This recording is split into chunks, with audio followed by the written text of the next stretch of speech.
Welcome back to the State of the Arc podcast. My name is Mike. My name is Kason. You're probably wondering why my hair is shorn. Probably.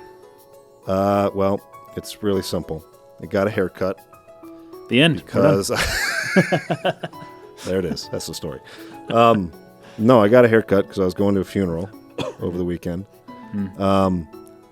Didn't get the top as short as I wanted it. Usually my barber's pretty good. I think I've told you about him before. Usually he does a good job. It was not short enough. I have cut my hair on a number of occasions, actually. Even when it was long, I've cut my hair before. So I felt pretty confident. I knew exactly what level I wanted. I adjusted the razor to the exact place I wanted it.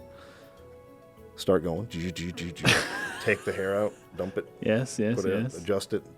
I probably did that like 10, 12 times. Yeah, and it was still not... It was all good. Oh. And then just the one time, boop, didn't adjust it right here. Right there. Oh my gosh. There was no hiding it. There was no comb over action. There was no there was nothing that could be done other than take it all off. It was a lot worse. I mean, at least now you can at least see some difference of color between like the top of my head and like my other skin. Like there is hair here now. Because it was like all the way down. I mean, it was like the lowest fetching setting on the razor. But it's all good. It'll grow back. We're here to talk about Xenosaga. Episode 1. We left off with, I think, Shion showing Ziggy and MOMO around the ship. Yeah. And my last note is, everyone's going in the same direction. How convenient. Yeah. And now we get introduced to some brand new people. Yeah. I took a note here that Shion, as she's showing them around, like giving the tour of the ship, she mentions that the Elsa was originally like a luxury cruiser. It was like a cruise line, right? Like a Carnival cruise. And I guess it's been sort of transformed now into whatever this is, a scavenger ship with weapons and things like that. Weapons. Can you imagine turning a Carnival ship into like a battleship, but keeping the pool and the kitchen and everything, right? That'd be sick, actually. That would be pretty cool. That'd be sick. I took note, so Cherenkov is kind of hanging out on one of the floors as you're going around exploring. He says something about having the devil's own luck because a 100 series Realian prototype was brought on board, meaning MOMO. Right. So I thought that line was interesting. We're going to, basically this entire episode, the scenarios here are almost entirely centered around his backstory, which is really interesting because he's really a side character in the game. I know. Yeah. He's not like a main character. Not even close. I really liked this section. Oh my gosh, I thought it was really good. Yeah, me too. Explaining his backstory. It felt like a Twilight Zone episode or something like that. That's actually a really good analogy. Twilight Zone episode. It was really good. So we're going to be diving a lot into Cherenkov and his past and everything. So we kind of cut away from the ship, and we have this red-headed boy, or at least he appears to be a boy. Yes. His name's Junior. We learned that by the end of what we played up to this week. Do they, in the English, do they ever call him something like Little Master? Yes, Little Master. Okay, good. Yes. That's how they refer to him. Yeah. All the crew members do. I think he says to Shion his name is Junior. There you go. Well, but that's not his real name. He reveals his name a little bit later. Yeah. But yeah, he's such and such Junior. Yes. And people will call him that. But the people in the crew, the girls that he works with, they just call him Little Master. Right. In Japanese, that's Chibi-sama. And Chibi-sama. If you've ever watched Full Metal Alchemist in Japanese, there's a certain name that Edward gets called occasionally, and he is not happy about it. And it's usually translated as a Little Master. Like a Little Master. Yeah, right. So he's short. It's so funny because Edward would get upset. He'd get in a fight if you ever called him that because he's short. Whereas this Junior Little Master person, he's totally cool with it. He's just like, yeah, I'm short. Well, yeah, that's cool. I'm okay with it. He shouldn't be, given some of the backstory that we learn about him. He shouldn't be like happy about this. But it seems to be a term of endearment. And this, like with a lot of things in Japanese, if you're close to someone and you call them a name, it actually comes across as endearing. Whereas if you're not close to someone and you call someone a name, it is extremely rude. It is extremely rude. Right. So anyways, he's okay with it. I think that's kind of funny. People are familiar enough with him, I suppose. Yeah, they're really close to him. So they're searching this kind of the same area of space that the Woglinde was investigating because of the planet that disappeared. We actually know the name throughout what we learned in this section we played. I just forgot it. Ariadne. That's what it is. Which is it's Greece. It's Greek. So Ariadne was the princess in the Minotaur myth. Yeah. When Theseus went to the labyrinth to slay the beast, she helped him and wanted to marry him. I'm pretty sure he agreed to marry her just to have her help and then to escape. And then he actually abandoned her. He deserted her alone on an island. Oh my gosh! And then he went back home because he didn't actually want to marry her.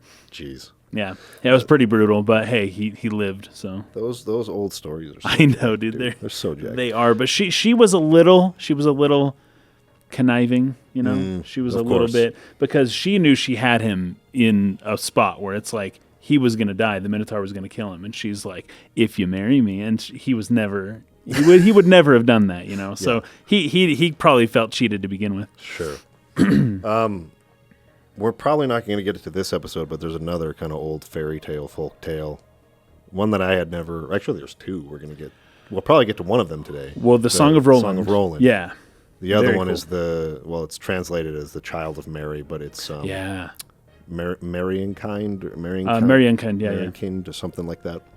It's German. That's probably going to be next episode, but a lot of references to things like that in names and things like that. Like obscure Western canon stuff. Yeah. And these Japanese game makers are very intimately familiar with obscure Western canon stuff. It's crazy.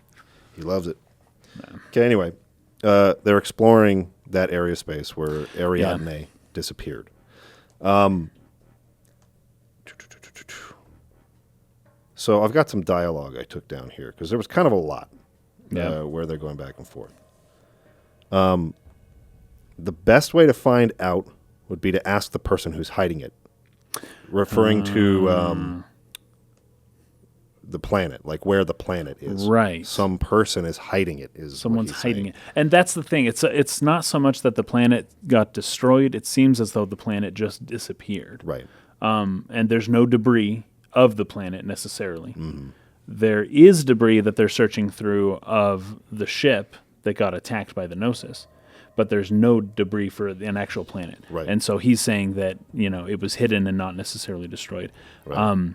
And that's fascinating. It really makes me wonder because, what's his name? The guy with the X on his face. Oh, Vanderkom. He's talking about losing people. You think that they're dying when they come into contact with the Zohar. Right. And I have long since suspected that these people are not dying. They are disappearing, but they are going to a place. They are going somewhere. And wherever that is, that's more or less where this planet went as well. Yeah. So that's what I think is referring to there. Then he calls out to Shelley. So we got these sisters, Shelley and Mary. His sisters who look nothing alike. Yeah, nothing alike at all. That's fine. And I suspected that they were going to be Realians or something. There was just something weird about them, but they're just cyborgs, I guess. Like they're human, because Mary mentions that they're human. Right, but they can do stuff. Like they can connect cables into their head. Then they can connect their mind telepathically. I have some notes on that a little bit later on when that happens, but they don't seem to be just pure human people. No, certainly not. So response to that, it's very slight, but I'm getting a reaction from the primer, no question about it. Back to Junior. Some kids playing with matches, maybe. What happened to that fleet anyway? Answer, we haven't heard anything since we picked up that distress signal 6 hours ago. So I think they're talking about the Woglinde at that point. Is it the Woglinde or is it the ship, the previous ship? That's true, because there was a distress signal that the Woglinde was also investigating. I would assume the Woglinde also had a distress signal after this fight with the Gnosis. I don't know how many hours it's been since then. Yeah, time is. Yeah. But could be either. But I thought it was interesting. Some kids playing with matches, maybe. So he says, Gnosis, huh? They must have been totally wiped out. Actually, that wasn't him. That was someone else who said that. He says, not necessarily. When the little ones play with fire, you know their folks can't be too far behind. I guess he's talking about... the Gnosis? Yes. Or the military. Okay. Sounds like Gnosis to me. It does. When the little ones play with fire, the little Gnosis, the big ones, their folks, I guess, can't be too far behind. I think that's what he's saying. More or less because of kind of what happens a little bit later in this in this game. I would assume that that's correct, yeah. Yeah. I get it. So you reckon that the mama's going to show up soon. See, this is why I think that, because we're talking about the giant Gnosis we're going to encounter a little later, right? Exactly. Change course, proceed to the last known coordinates of the Federation fleet. So they're going to go and investigate what happened there, why Gnosis showed up. Yeah. So the next scene begins with someone from that SOCE Council at 5th Jerusalem. Yes, like that's one right. of the dudes that were sitting around that Jedi temple. Yes. And I'd mentioned that there's 8 seats. There is space for 8 seats, but it seems like 1 seat is missing so that there's like a TV screen there. Yeah. So, anyways, it's an octagon-shaped room, but I think there's only 7 chairs, so there'd only be 7 people. Yeah, so one of these dudes is reporting to Margulis, like back and forth. So someone's working with UTIC instead of the Federation, I guess. So he tells this guy, I don't know his name. I don't think his name is revealed. They don't. He tells Margulis about their current investigation to see who leaked information about the route to Pleroma. So Pleroma, this is something we need to bring up because we kind of didn't do this last time. And it was pointed out to us in the comments that we missed this. Pleroma is the name of that, like, station, old religious symbol. The skyhook? The skyhook rock thing. Yeah, okay. It's called Pleroma. Okay, I see. So I saw the mentions. I thought it was, well, because the word Pleroma is like it's an outer sphere of, the Eidos or of heaven. It's right? where the aeons reside, right? Yes, in the Pleroma. In like the higher spiritual dimension in the Pleroma. Exactly. So okay, good to know. That reference is likely purposeful. This old sort of religious symbol, relic, station, home base, I don't know what you want to call it, for an old religion being called Pleroma probably has a reason. Gotcha. So someone pointed out, hey, it's called Pleroma. I had forgotten it was called that. Cool. So do you really think they'll show up? Oh, they'll come. After all, that's the reason for their existence, says Margulis. It also happens to be Milsha's Achilles' heel. So this is exactly the same as in Xenogears. They use. Yep. I mean, this is a. It's a mark of Tetsuya Takahashi's writing or Soryasaga's writing, I guess, the both of them. And it brings up an interesting question because one thing they'll teach you in writing classes is to avoid dialogue. If the characters are both they both understand the situation, you don't just give exposition for the sake of the audience because they don't know, because that's not how a natural conversation between two knowing characters would be. That's so funny though, because that is they did a good job of that. That's exactly what they do. They're avoiding that dialogue. But at the same time, it also ends up being so vague a lot of the times, this dialogue, that it's hard to remember it later. Right. Because that they're dropping setups to things in this dialogue. But when you have really no understanding and it seems so vague, I feel like it can kind of backfire a little bit and be this doesn't stick. This dialogue doesn't stick with me for later. So I'm not saying that that's the case here. I'm just saying that that's a fine line to walk between having characters speak naturally but being so vague that the audience can't really follow what they're talking about, versus being more explicit and having it sound really unnatural or unconvincing. their conversation. So I don't know where I fall in terms of this scene. I think I more or less know what they're talking about. The Milsha's Achilles heel was one line that I'm not sure I fully grasp at this point. Second Milsha's Achilles heel or Milsha's Achilles heel? Well, there's the whole Milsha system, which is kind of where they're going to. I think second Milsha is in the same system as old Milsha. They're like close by to each other. But I think what he is referring to, because we see it in basically the next scene, is the reason for their existence, right? They'll come. I think he's talking about the Durandal and Junior and his crew. Because they're basically setting up an ambush for them like in the next scene. Yeah. Pretty sure that's what they're talking about there. I'll handle the negotiations with the military, he says. I'll leave the rest to you. There's an idea in like developmental psychology that's called the zone of proximal development. Have you heard of that?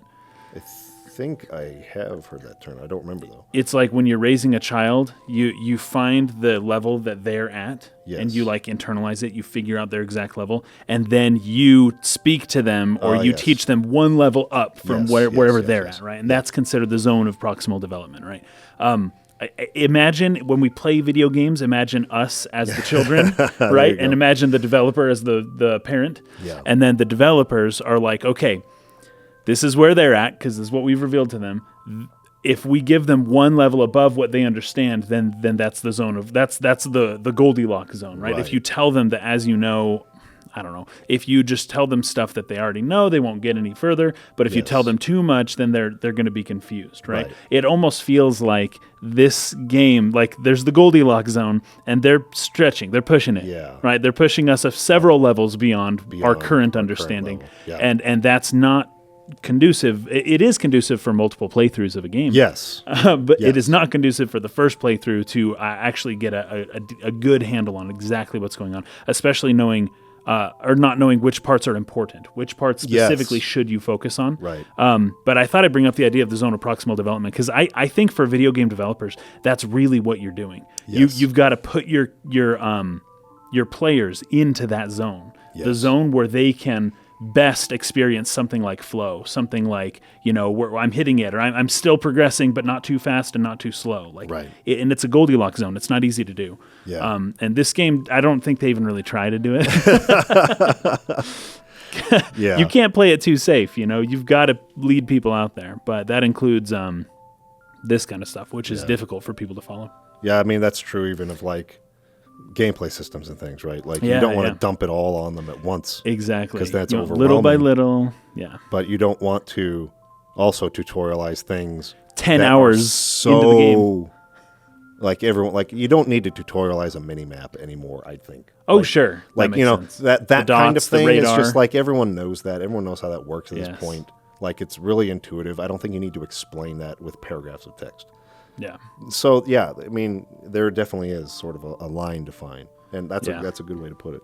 But I don't think, and I don't want that to be taken as a criticism of the game necessarily. Yeah. I think it's fine. You can ride that line however you want. It depends on what audience you're going for. It depends on what type of game player you want to attract.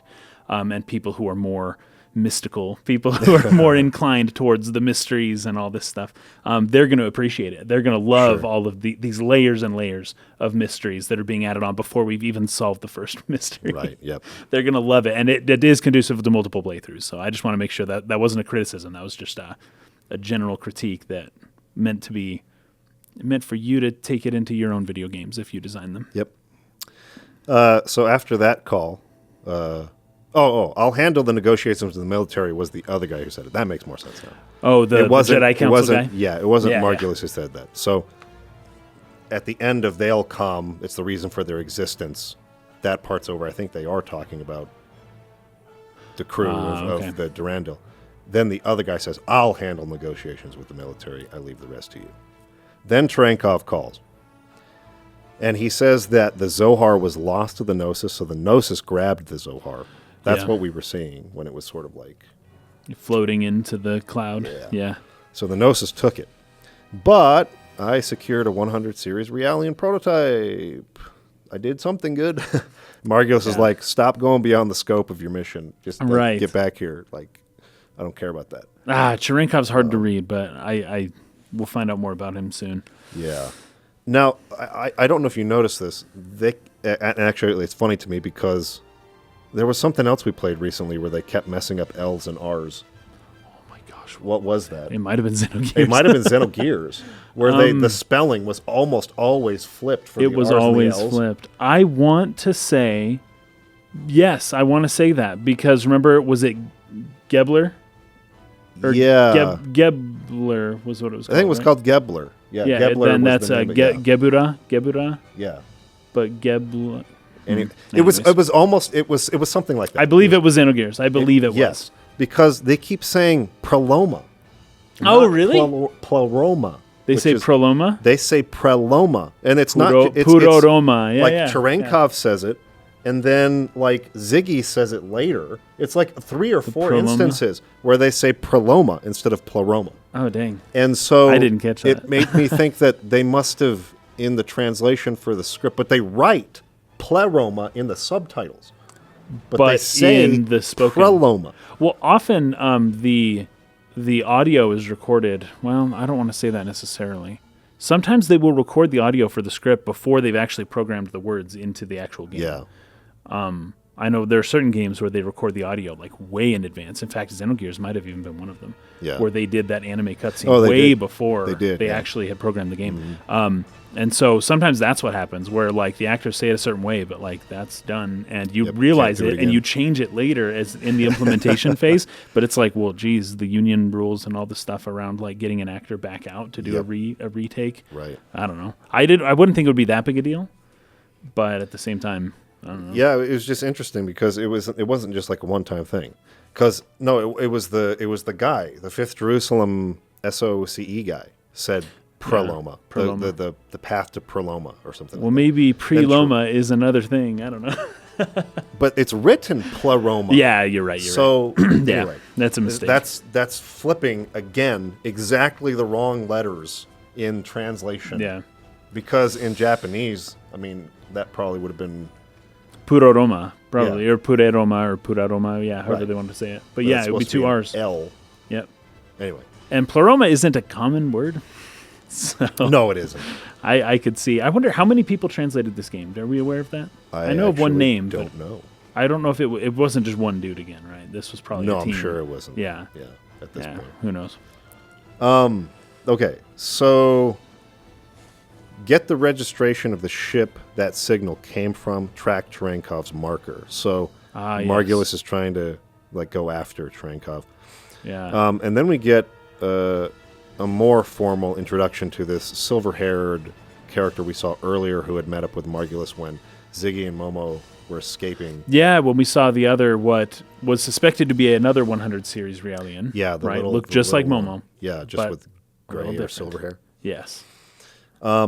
Yeah, so those characters are here, and he's a lot crazier than he seemed at first. He's got some screws loose, this guy. Absolutely. Yeah. He says, "You love barking out those orders, don't you, Margulis? Show a little more love to your dogs, or else I'll bite you one day." And Margulis just says, "You," in response. And he says, "The prototype belongs to me." So we're talking about MOMO here. This guy thinks the prototype belongs to him. Yeah. But he's with another child Realian. And the ship previously, we didn't mention this before, the Durandal had like tons of 100 series Realians. Yes. Like tons of them all over. And they're just doing menial tasks. Well, I don't know if they're 100 series. They look like this girl. They look like this girl. Yeah. I think MOMO is a specialer Realian than they are. Like a 100 series is she's a prototype. So she's like a something like that. Well, I would guess probably these others can't do the Hilbert effect or something. Yeah, I would assume that. Yeah. Maybe I'm wrong about that. But so yeah, that's what this guy's referring to. Okay. So he says something really interesting here. The prototype belongs to me. I've grown bored with these Kirschwassers, which is Oh, you know this? Okay, go ahead. I do. Okay. And it's really interesting in light of what we learned about, what do they call that, addiction? Oh, shoot. Yes, the thing. What is that called? Something addiction. So help me out, people in Discord. I could maybe find it, but I doubt it. DME addiction. Thank you. Yes. Wow, Bob. Wow. Appreciate you. DME addiction.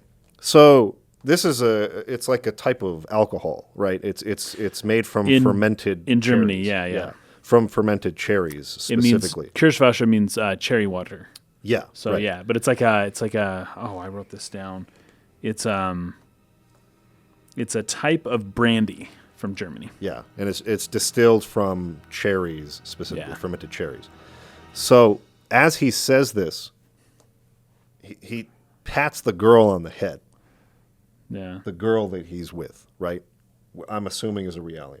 Right. We know that DME addiction comes from consuming the flesh and blood of Realians. So he's talking about the taste of this nectar of the gods, right? This cherry water. It seems he wants MOMO's flesh instead of all these other types that look, like it seems like this girl, the model of whatever, the one that's with him, is the same that was on board the Durando. There's a bunch of them kind of on the bridge. Yeah. I think they're the same They do, yeah, model or something. Same. So that was crazy. I'm assuming he has a severe DME addiction. He kind of looks a bit like Virgil, too. He's got some of those lighter features, I guess you'd say. Yeah. Yeah. And so Margulis, in response to this, says, "So you're going?" And the guy says, "I think I'm more likely to succeed than your dogs." "Ah, yes, feed me your hostility," he says to them as they all turn and look at him because they're all pissed that he refers to them as dogs. "Pierce me with your hatred." Evil guy. Yeah. Margulis tells him to wait, and he says in response to Margulis, "Don't worry, I won't get in your way. We're working toward the same goal," right? So this was one of the things we praised about Xenogears in particular, was that they did a really good job of having a nice cast of villains who all have their own motivations. They all have their own reasons for doing what they're doing, and they're all kind of against each other. But they have the same goal, so they tolerate each other. It makes a really nice dynamic for your cast of villains. I think they're setting up the same thing here. It gives characters a lot of reason to kind of switch sides temporarily. Yep. Every now and then they might join up and then go back and forth, and characters are going to come and go, and each of them you're not going to know exactly why they joined with you or not. That is very dynamic. I like that a lot. Yeah, I really like it. I think they're setting up something really interesting here with this character and Margulis and them, because then Margulis ends up saying to Pellery, because she says should we really trust him with this? Right. And he's like, "I'm not trusting him with anything. He just has his uses," or something like that. So he's semi-autonomous, right? He does what he does. Yes. You're on his team because he does what he does, not because he does what you say. So he's already doing it. You ally with him. He just keeps doing it. And if at any point he turns around, then you cut him off. You do away with him somehow. So he goes out into his mech. He gets into his mech, this silver-haired character. And he says, "Ah, Momo, my adorable little Pesh." And Pesh is a French word. It is French. Mon adorable Pesh. It can mean a couple things. Peach, which is what I think this is referring. I can explain a little why I think it's peach, too. Yeah, but it could also mean fishing. So. Yes, I looked at that. Because pescado, like fish, right? So that's Spanish, but still. Portuguese, it's peixe. It's close enough, right? So there's some similarity there. But do you know what the Japanese word for peach is? For peach? No, I don't. Momo. Really? Yep. Oh, that's Momo. That's it then. So, and it's written in katakana, so it's not Momo the kanji, right? It's just Momo. The name Momo in this game is written in katakana, which, for those who don't know, is what you write foreign words or pronoun-type words. There are certain words that you'll write in katakana as opposed to hiragana or kanji. The rules are a little bit fuzzy, but for the most part, it's used for loan words and other when you want to put emphasis on a word. Sometimes you'll write it in katakana instead of the kanji or hiragana. Right. Well, so it's not the kanji for peach. However, when Japanese people hear the word Momo, they are thinking peach. And so this is just another Makes sense. Yep. Makes sense. So peach is the one. It's definitely peach. It's peach. Okay. So then we cut back to the bridge of the Durando. We got Junior here, the red-headed kid. They're exploring the ruins of the Woglinde now. It's not the Woglinde, because the Woglinde is still operational, right? I thought the Woglinde went down. Is it the Woglinde that they're on right. No, the Elsa. Dang it! Elsa, you're right. yeah, You're right. yeah. Oh, that's my bad. Okay, Yeah. I got the was Woglinde and the Elsa original mixed up. ship that they were on. Yeah. So he finds a ring that had what they had been using to like. Yes. What do you call it? Like hang the Zohar in suspended animation. They call it a Zohar security ring. Yes. Like it has a name. Like it specifically for Zohar. Like it's a common thing, Sure, right? yes. So he shows up and he's like, "Oh, a Zohar security ring." So whatever this ship, the Woglinde, had the proper rings on it. Yeah.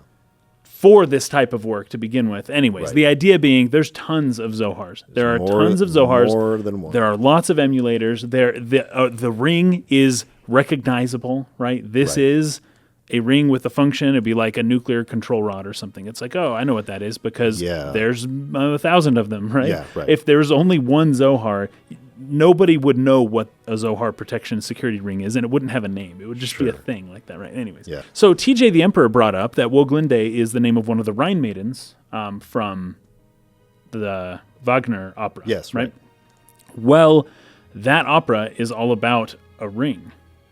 So these Rhine maidens take part in this story that is all about a ring, and it's based on Norse mythology, and it's the ring that like the dragon takes it, and everyone's kind of fighting for this ring, and in the end they can't keep the ring. The ring falls into water, and all of the gods basically die. This is Odin. This is like it goes through how would you call it, like Siegfried and the dragon that he kills, and he gets the ring, but then he dies, and the ring basically just follows this trail of death. A lot of people think Tolkien was very inspired by this type of story, as the ring finally falls beyond reach, and their attempts to reach it is ultimately what causes the demise of the gods.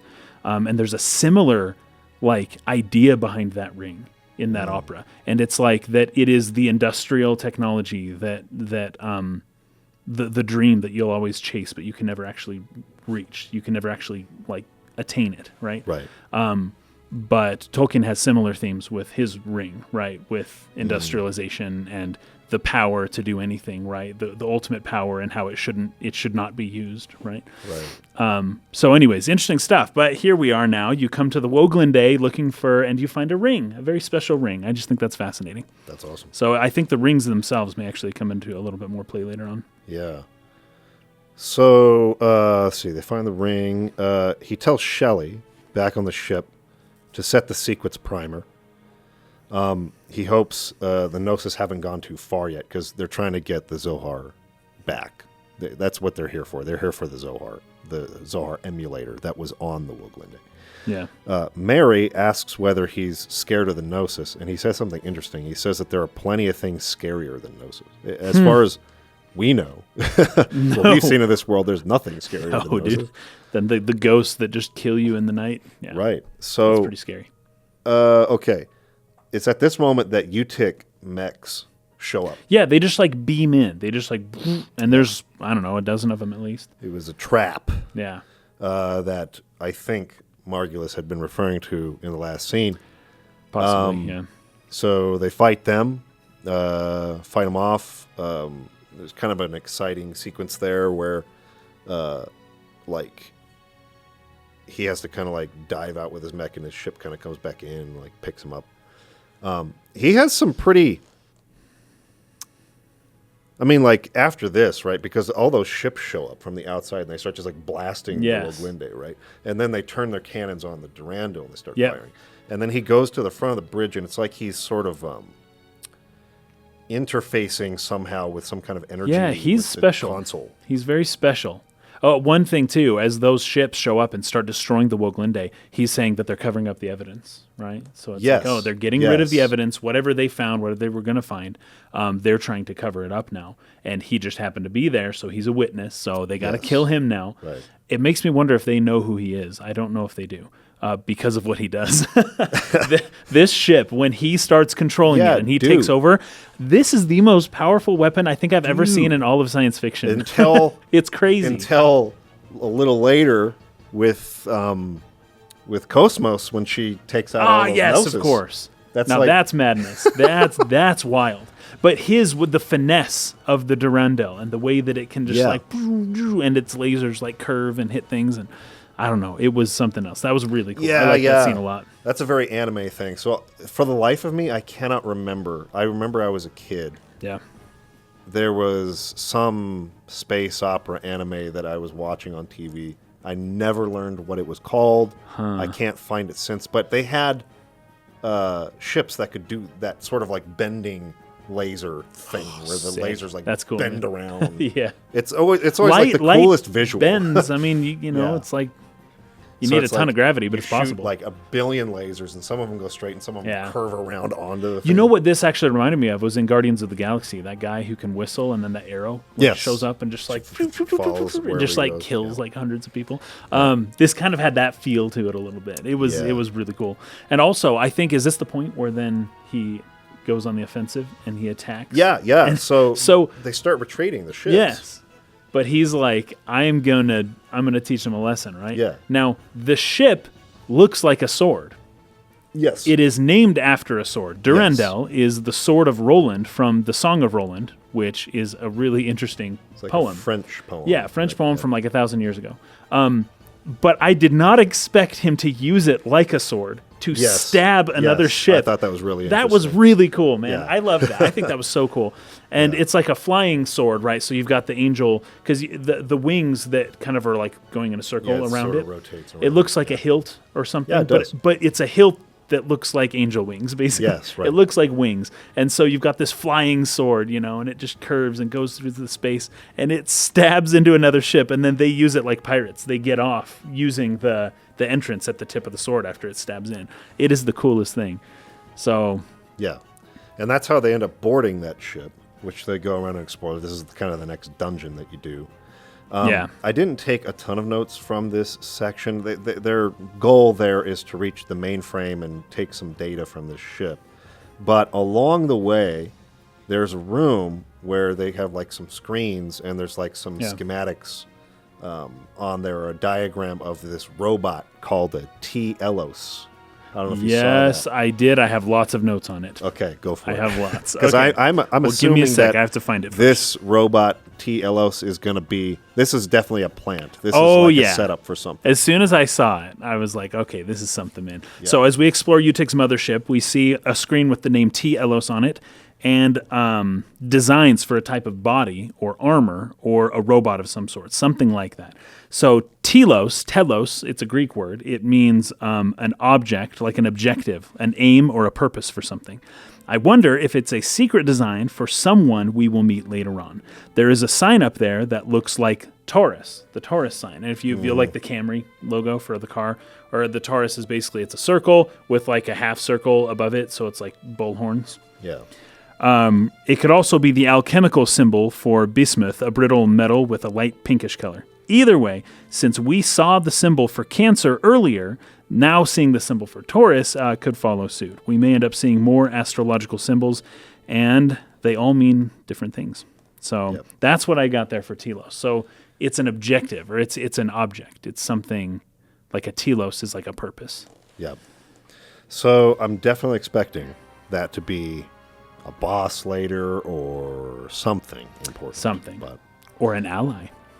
Yeah. Who knows? So there's a whole lot that goes on here. You got like your own soldiers from your ship that you kind of talk to. There's like a little funny section where they're like interrogating some Utik guy, and like you can't be too like one of the guys advocates for asking nicely, and one advocates for being more bad cop. And like anyway, there's some funny stuff here. I didn't take too many notes about it. You got to get like a special key card to get through certain doors.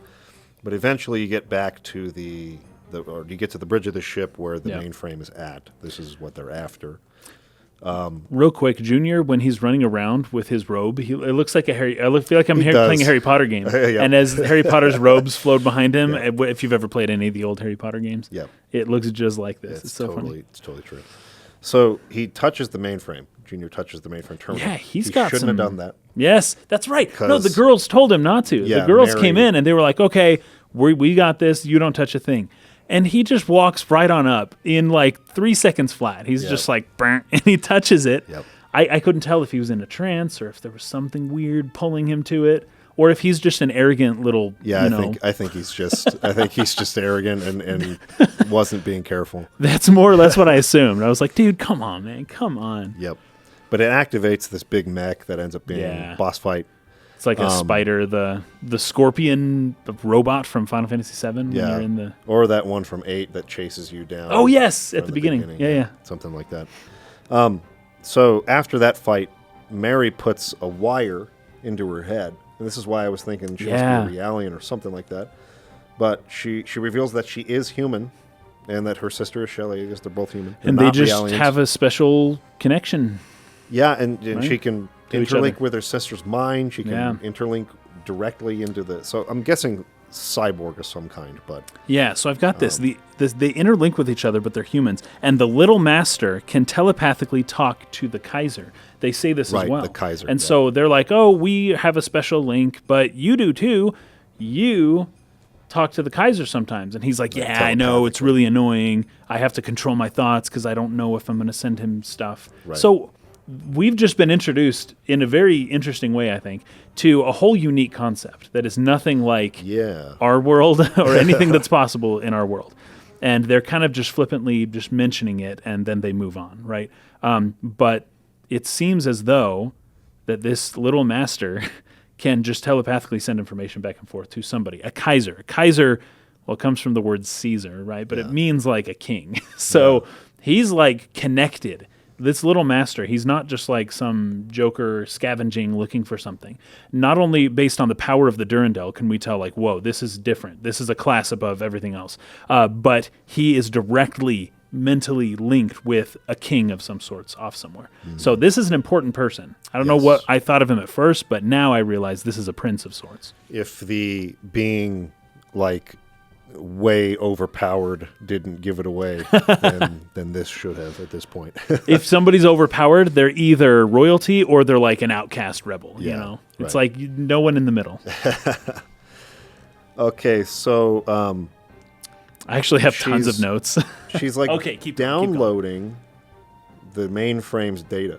Right, and then sending it to her sister, but then all those dudes bust in and guns blazing. Yeah. And like the cord gets severed, and so they lose the data from the mainframe. In part, the cord gets severed because this, once again, little master, very arrogant dude, swinging his guns he's around, just firing. doing cool-ish stuff. It's cool. I'm not going to lie. It's cool. And he's like jumping and rolling and doing all the acrobatics.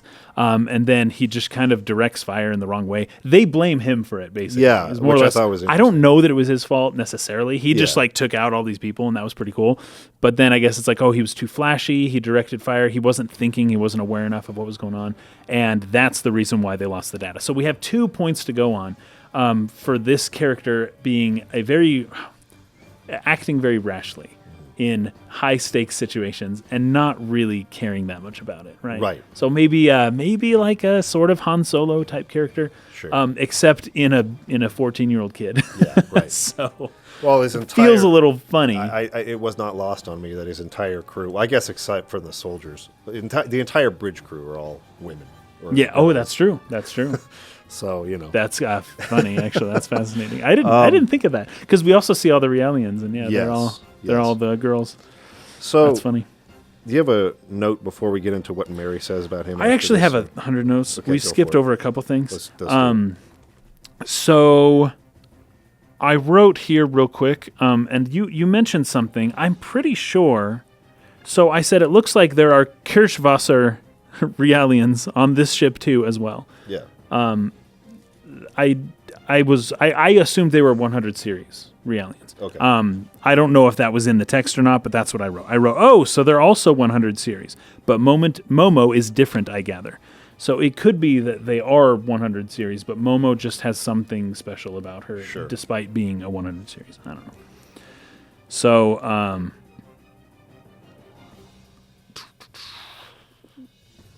yeah, the little master touched the terminal. Well, that was dumb. Yep. All right. So, no, actually, okay. We can go right into what you wanted. Okay, sweet. So, the dialogue here I found to be kind of clumsy and embarrassing. But the main point that you get from this is what Mary says at the end, which is that yes, yep. the young master doesn't have a choice but to remain in this short young boy body. So he's like stuck in whatever body he's in. So he looks like an adolescent kid. He is much older than he looks. Yes. How much older? 5,000 years old? Who knows? Is he 5,000 like Momo? No, but he is not as young as he looks. Yeah. However, this brings us back. You think back to a couple episodes ago. We had a Jedi Council meeting about a 14-year-old kid who went to Bormio University and joined possibly Utic or Vector. I don't know. I think it was Vector. Had some connection with Vector. They were suspecting that he joined Vector with Joachim Mizrahi. Something like that, yes. Well, we have another candidate on who this 14-year-old might be. So it could be this junior person as well as, I think we had mentioned, who was it before? I can't remember the name. Chaos. Chaos, Chaos. So we have a couple candidates for who this might be, but I wanted to bring that one up too because I strongly suspect Junior here. Yeah. We got Aiden here on the Patreon live streams Discord here saying that Junior reminds him of like a Bart type character. That's true. Bartholomew? Bart. Yeah. Okay, sure. So I think that's actually pretty good. I see that. So here's the dialogue, though. This just, I don't know. I don't know. So Mary says, amazing. I can't believe how much his personality changes when he's holding a gun. Okay. Shelley says, a lust for conquest and absolute power and the desire to have a really big gun. I suppose. I remember this. That'd be the standard explanation. And Mary says, you don't hold back, do you, Shelley? Yeah, right. Yeah. Exactly, because he's small. Because he's a little boy. So Shelley says, although in Little Master's case, it's probably just a complex about his height. And Mary giggles and says, probably, but I think the Little Master's plenty attractive just the way he is. Right. She seems to like him. Yeah, looks like it. I don't know. It's just weird because he's a little boy and she's not. Weird. I mean, maybe technically he's not, but it's just, this is what anime does to get away with that. They just make the character old. True. Then I'm actually like 3,000 years old. I'm not a 5-year-old girl. Yeah. Anyway. Didn't like that, but the point you're supposed to take away from this is that he's stuck in that body, right? That's not how he's supposed to look. Something happened. So, do we know if he's human? I think he is, but I don't know if we know that. I don't know if we know for sure. My note here says, is he a Realian, right? Is he was he made young? Yeah. Or was he a human and something went wrong? And now he has to stay young, something like that. I couldn't really tell based on the dialogue there. I couldn't exactly tell. But then they get an email saying that the Gnosis are coming. Actually, I think this is back with Shion. No, that doesn't make sense. I got an email saying that the Gnosis are coming in an email. Oh, in an email? Yeah. It was like the Gnosis are coming. Oh. And then I was like, maybe I didn't look at that one. Well, can't remember exactly who got it. Either way, something strange happened. Then the Gnosis showed up, sure enough. Wow, Bob Wow is saying here on Discord that Mary and Shelley are allusions to the author Mary Shelley. I didn't look that up. Oh, she wrote Frankenstein. Oh, okay. Mary Shelley wrote Frankenstein, but she had to do it under a pseudonym at first, I think, because she was a woman, and those books didn't sell super well back then. And she didn't want to write the Emily Bront or, the books that were being written back then by women. She wanted to write a sci-fi horror film, her film book. And so she ended up using her husband's name. But I think it has been since corrected. Everyone knows that it was Mary Shelley who wrote it now.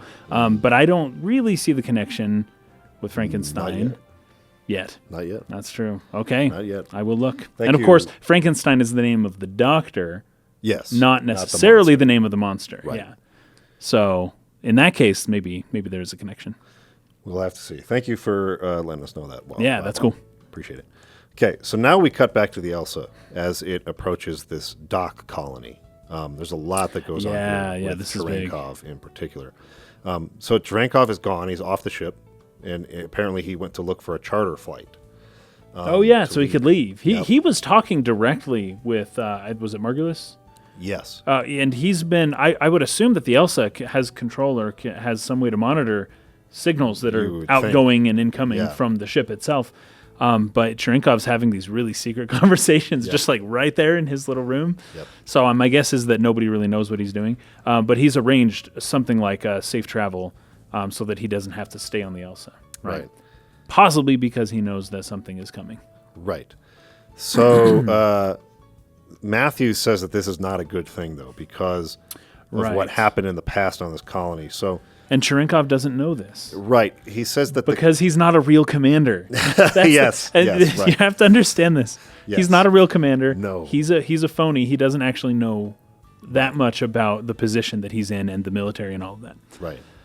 So Matthews explains that this colony, this dock colony, was abandoned by the government and never properly restored after the war.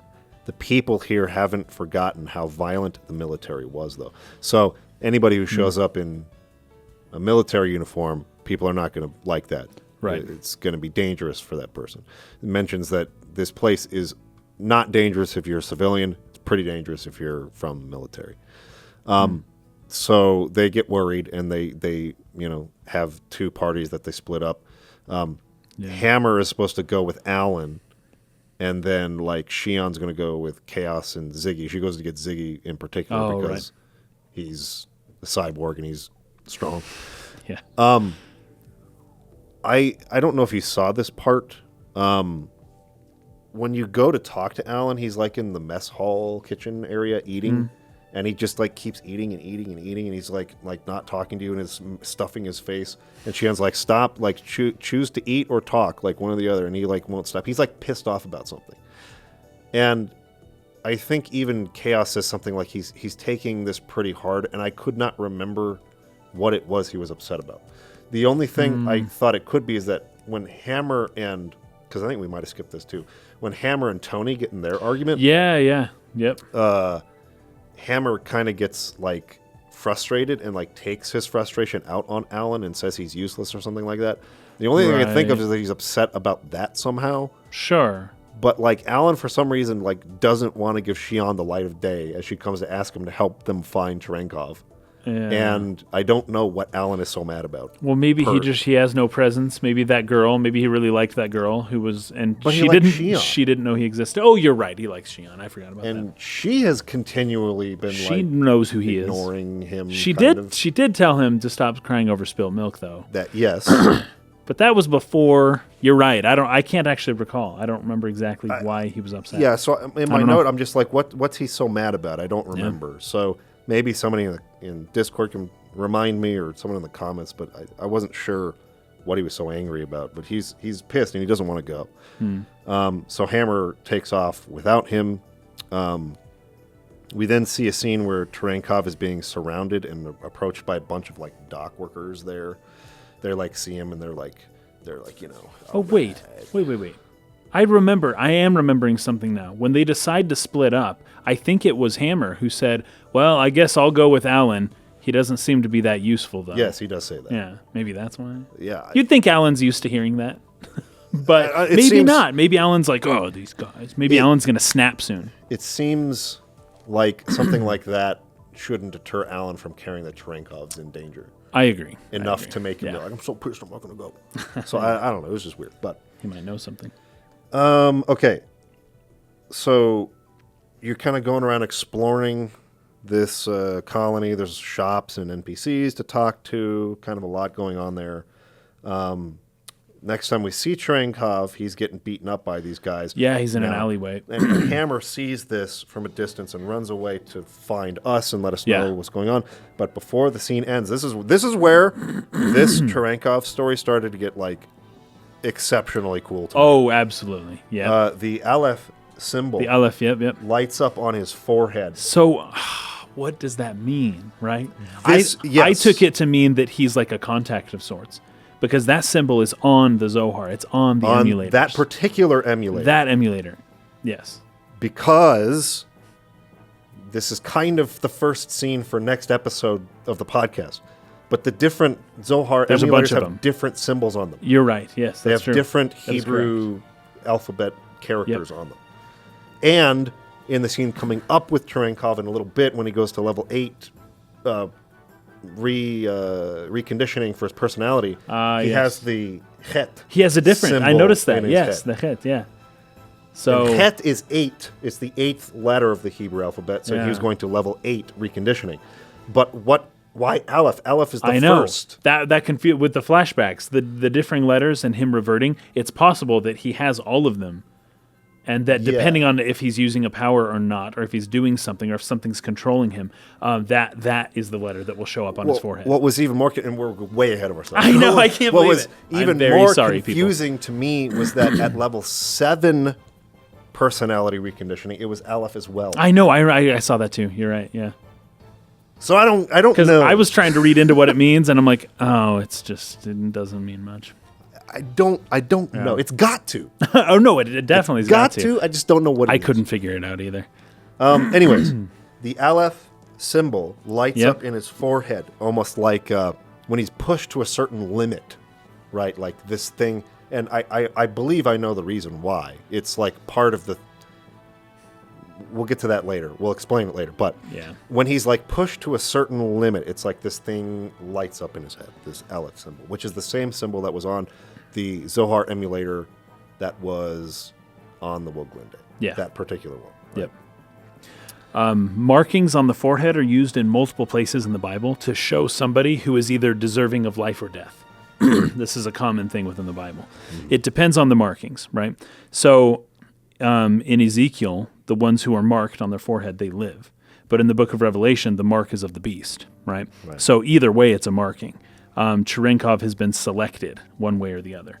So I took this to have some significance. That is true. With like a contact He type has been thing, selected. right? There's a deeper reason why. Oh, I also noted this too, because when we see him again, before we know exactly what happened, he's being helped by MOMO. So the crew kind of find him, they pick him up. He's surrounded by just dead bodies, right? Yeah. And it's like, okay, what happened here? This is Right. a bit reminiscent of Xenogears. And then they take him all the way to the ship, to the Elsa, to have him fixed up. And Momo is like, oh, hey, let me like really help you. I can give you this. I can do this. She's got some medical expertise in her Realian, programming. And he won't let her do anything. He won't let her like do anything like that. He won't accept any medical help. It's almost as if he is hiding something about his body that would then get revealed if she were to, Work on him. work on him in any serious way. So he's just saying, I'm fine. Everything's fine. Don't worry about it. The guys got into an argument with each other and they all killed each other. And I just sat back and watched. That's what he says. Yeah. Yeah. Yeah, that's his way of trying to explain it away was I was cornered. They were going to like beat me up. But then they started fighting this is what themselves. happened. The trolls were so busy arguing amongst whether they were going to cook him or squash him into jelly that the first lights crept up over the horizon and poof, turned them all into stone. That's right. That's what happened. That's what So happened. Basically, and it's I don't what know it's who saying buys happened. that. I don't know, but I guess they all more or less believe it. Shion, of course, because she'll believe anything he says. Yeah. Like, oh, okay. And nobody really pushes him any further on it. Right. Which, again, only Alan has ever done up to this point is push anybody or question anything, and he's not here. He's not with us. Yeah, so, that's no, right. actually, wait, I think he is at this point. He's I with can't Shion. remember, actually. Once everyone's kind of there. But Cherenkov, he isolates himself pretty quickly. He's like, he definitely wants to be alone. And then, like, as Shion is sort of, like, tending to him, we have Ziggy kind of pulling I got Momo this to note the here. side for repairs or maintenance or something like Yes. that. And this is where Ziggy said preloma instead of pleroma. The pre-Loma. That might, that's fine. So he calls her over to do maintenance. He explains that he's embarrassed to have a young woman like Shion do it. And Momo gets upset. 'Cause Yeah. it's like, oh, you don't think of me as a real person then, right? Because Right. you're not embarrassed in front of me. Right. And he says, no, that's not it. Yeah. I'm really comfortable with you because you have a really pure heart, because of your radiant sort of like inherent goodness. Like Her I can- angelic yes. being of the image of the snitch that is displayed all over her. Right. The golden, right? The symbol of perfection. And, innocence, I guess. Yes, so absolutely. He's really comfortable with her, and so she likes that answer. More bonding between them that I think is really Yeah, working really good. I love at it. this point. But Cherenkov envies Ziggy. I remember Yeah. him saying, Yes, as they were going. And I was really... But is it Ziggy or Momo? Or both. He said, I envy... It could have been both. I didn't think of that. Because of the fact that they have a bond. Or sure. They're connected in some way. It's a deeper connection to a human being or reality, I guess. Wow, that close enough. As we learn, has never experienced. That's okay. That could have been it. Because I was thinking, was it Ziggy or Momo? And I was trying to figure out. But he said, I envy them, or I envy you. Yes, I envy you. Uh-huh. Yeah. In the Japanese, the plural would be easier to tell, but I didn't. Oh, it didn't. So, outside the hallway, Cherenkov is struggling to walk. He's having these flashes, memories of his encounter with the Gnosis that almost killed him earlier before Chaos stepped in. Yeah. He gives himself kind of like a shot. Yeah, that was interesting. And then the Aleph symbol appears on his forehead again. Yep. So is he an addict? Does he have some other... There's some thing that he needs medicine in order to, like, subdue or to, like, control. And I think I know the answer to that, but again, I'm going to wait till a little later. Right, me too. So after speaking with Matthews, they take off for the Milshan system. They leave this docking station that they're at, or docking colony. Cherenkov is having nightmares of his encounters with the Gnosis. He gets up to get some coffee. His breath is visible, like it's cold or something. That's right, yeah. And then he kind of stumbles down and he loses that vial, the shot that he gave himself. It kind of falls away and his hand is beginning to disappear. It's like becoming transparent, right? Yeah. And he's having other flashbacks or visions of the Zohar emulator with the Aleph symbol on it when it was with the Woglinde. Yeah. Now, it almost seems like the Gnosis marked him because he has a memory of being, I think he got grabbed by the Gnosis. Yeah, right? he did on the Elsa. Yeah. And so I guess the markings, okay, so this is an older note from before the psychology before sessions. We learned about what happened to him. So my note is, what? The Gnosis marked him? I now know that not to be the case. But he has the medicine he needs. His head was taken by the Gnosis. He almost died but got saved, but lost his leg, but gained knowledge, Gnosis, or some abilities. He may have a special connection with the Gnosis. That one is for sure true. The special abilities thing, maybe not so much. Yeah. So, but yeah, he is now moving into the unseen domain, and that seems to be a direct consequence of his contact with the Gnosis. Right. And that's why he's like disappearing almost. Right. Okay, so after that scene, we get a scene with Shion while she's sleeping, and she hears a voice calling her name. Oh yeah. It tells her it may already be too late, and she says, "Who are you? What do you mean too late?" Oh, this is fascinating. And the voice says, ultimately, the choice is up to him, but you may be able to understand him in his final moments. Indeed, it will bring him comfort. So I'm pretty sure this is the little girl that's been talking to her. The little angel girl. Or following her around. And she's talking about Cherenkov, because Cherenkov's final moments are coming. So it may already be too late for him, kind of a thing. Pretty sure that's what she's referring to there. Yeah. So the angel girl shows up in dreams to Shion. She speaks without moving her mouth, and Shion has no idea who it is. Mm-hmm. But I think it's interesting, the idea of speaking, because it's in a dream. Well, okay, the connection that we made previously with Little Master and his telepathic connection with somebody else lends, to me, just in general, the idea that this girl's speaking without moving her mouth. Usually that's considered some type of telepathy. Sure. Somebody's putting dreams into her head away from her. Somebody remotely is like, controlling her dreams.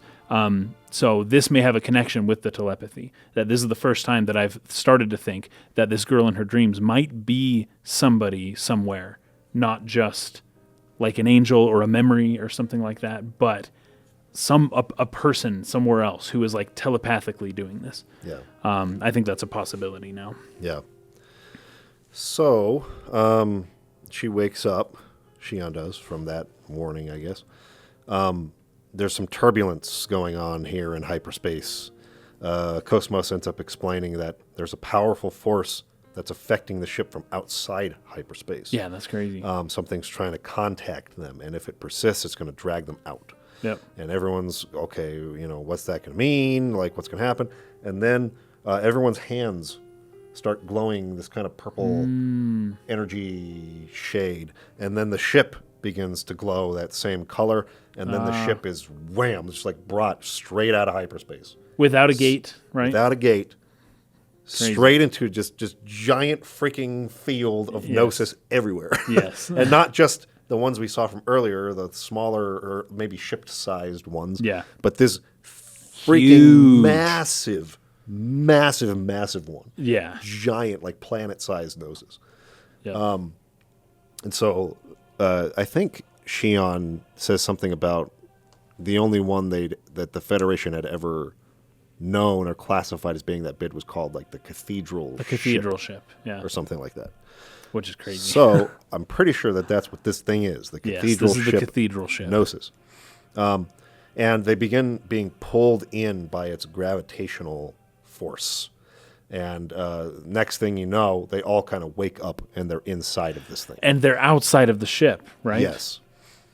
I've played a ways past this. I still don't know exactly what happened there and how that makes any sense. So there are people still in the Elsa, and they're still flying around, and they're also inside the cathedral. But these people got transported out of it, and are just kind of standing around, right?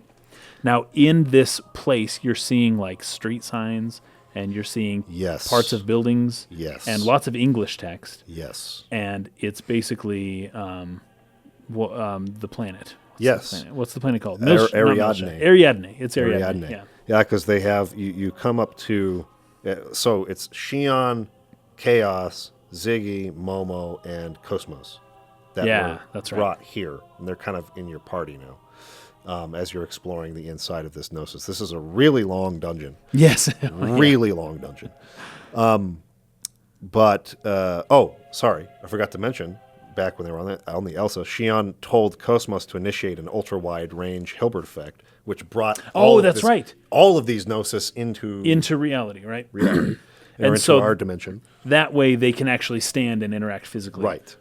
Yeah, that's right. So they did that, and I remember Momo was super impressed by this. Like she says even an amplified system should only achieve a range of about 100 kilometers. And this one was over 9,000? Yeah, because... something like that? Yes. Because Momo can initiate a localized Hilbert effect. Yeah. It's super taxing on her, but she's capable of doing that. And almost like it was nothing, KOS-MOS brings, thousands, possibly tens of thousands. And her battery isn't even like that depleted. No, it doesn't even bother her. She can still do stuff. Yeah, that's wild. That's crazy. So, anyways, forgot to mention that. So they're all in here. And Cherenkov is as well. He's just separate. Yeah. This was really interesting to me. And this one, despite the fact that it seems like his story kind of ends at the end of this particular dungeon, there's something here that I feel like is not answered yet. Oh, really? And I took note of it, but I'm not sure what's going on with that. So Cherenkov is walking around inside.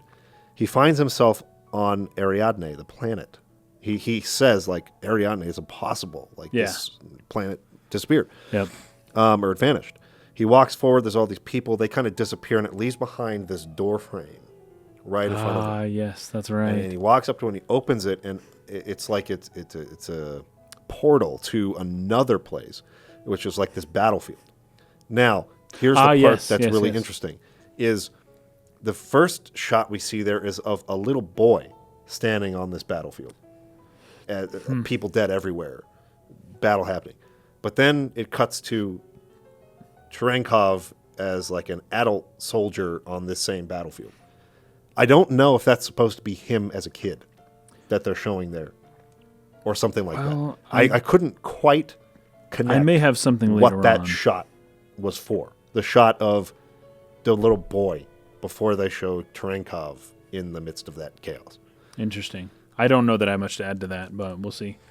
But I feel like there's something to that that hasn't been answered yet. So I don't know if Cherenkov's story is actually completely over yet.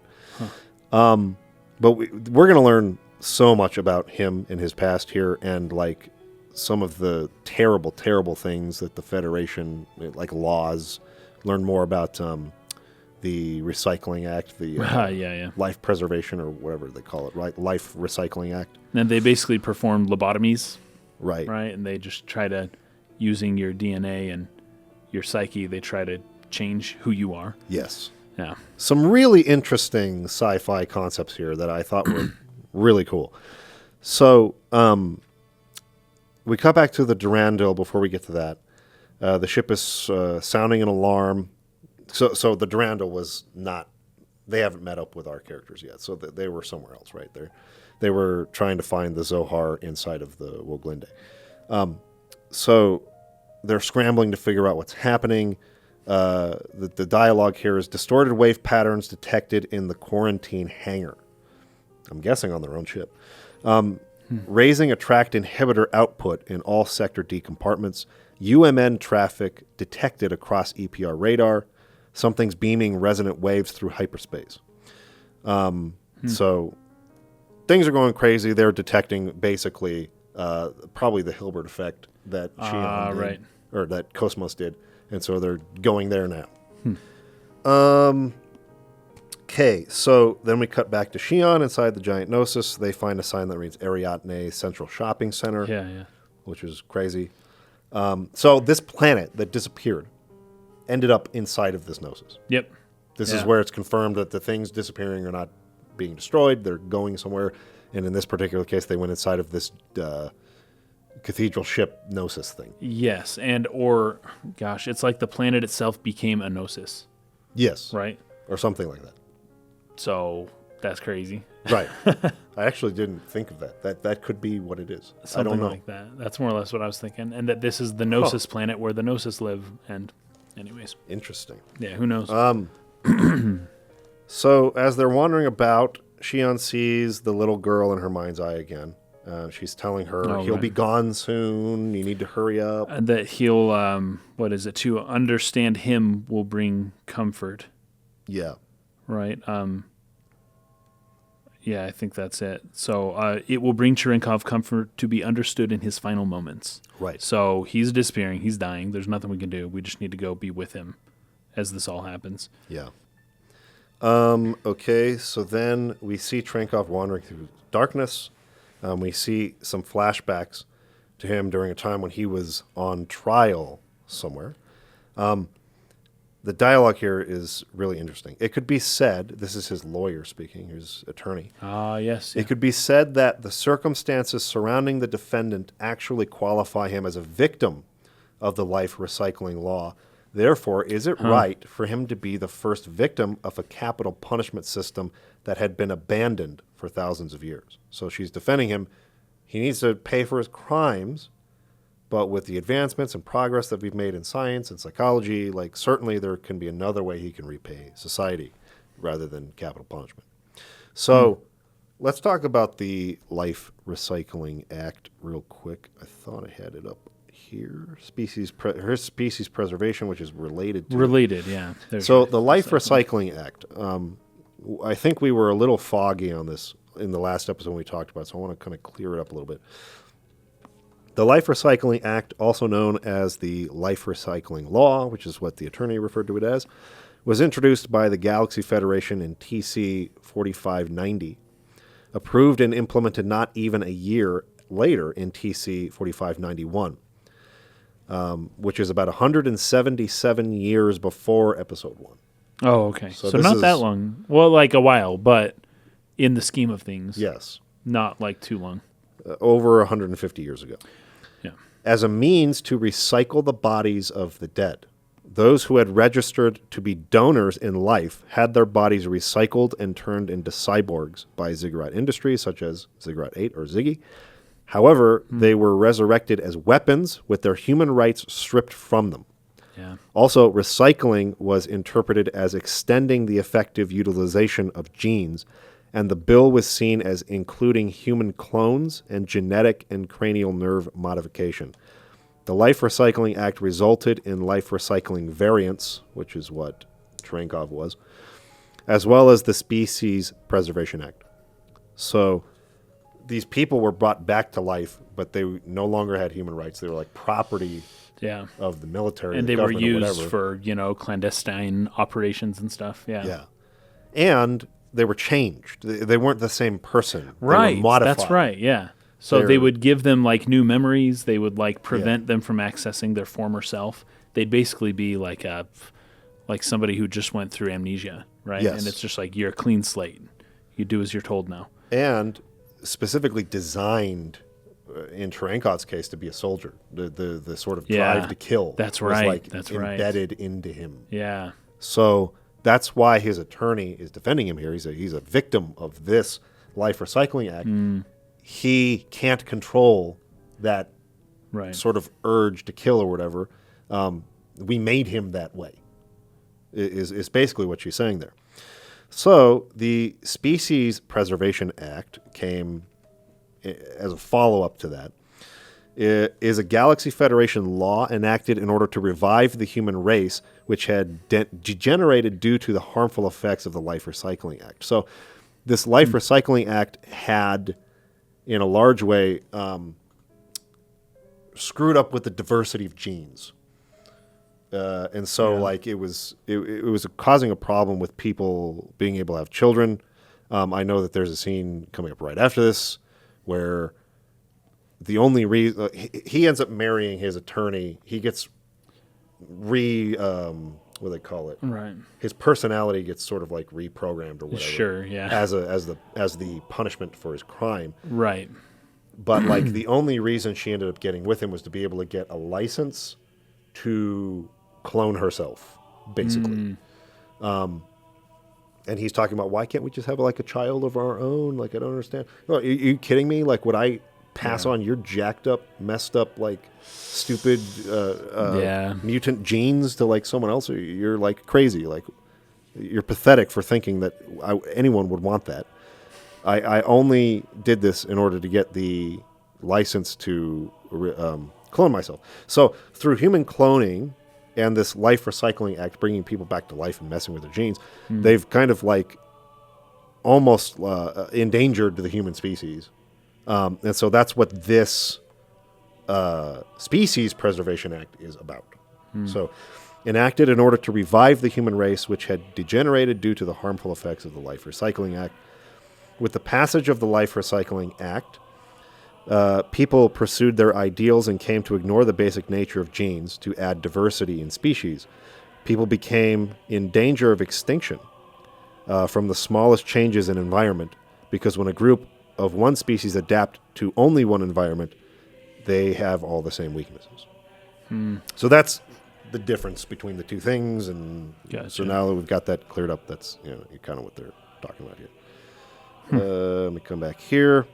So we already talked about that scene where she berates him, tells him she's using him just so she can get a license to, or permit to clone. So then he walks up behind her, and don't know exactly how, but he kills her. Probably just grabs her neck and lifts her up, and so she's gone, and he's back at court again. We see him once again, and they're like, "We don't know what went wrong.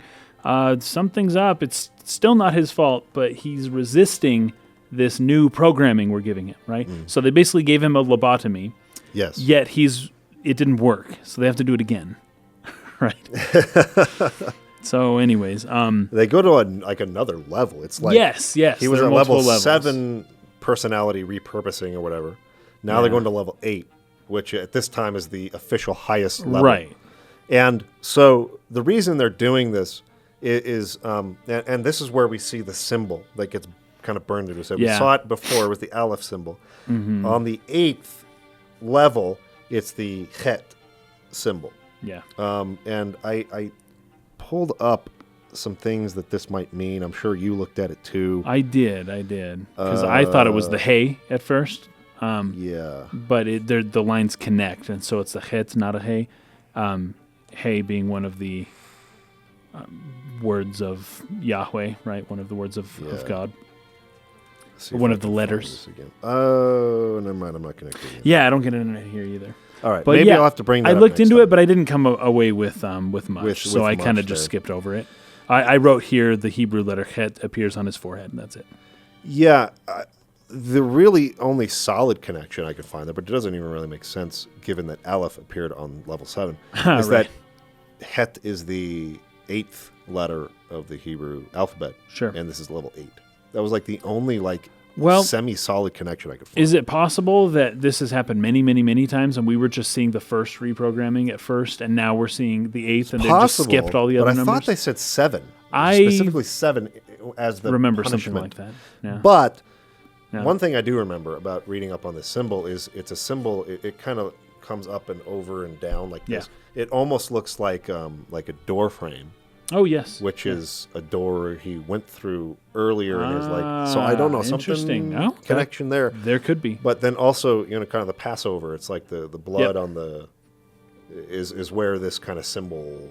Yeah, because you were to put the blood on the 3, the side, the top, and then the 3, boom, boom. Yeah, 2, 2, 2 on the posts of the door frame. So, which I always interpreted as hey.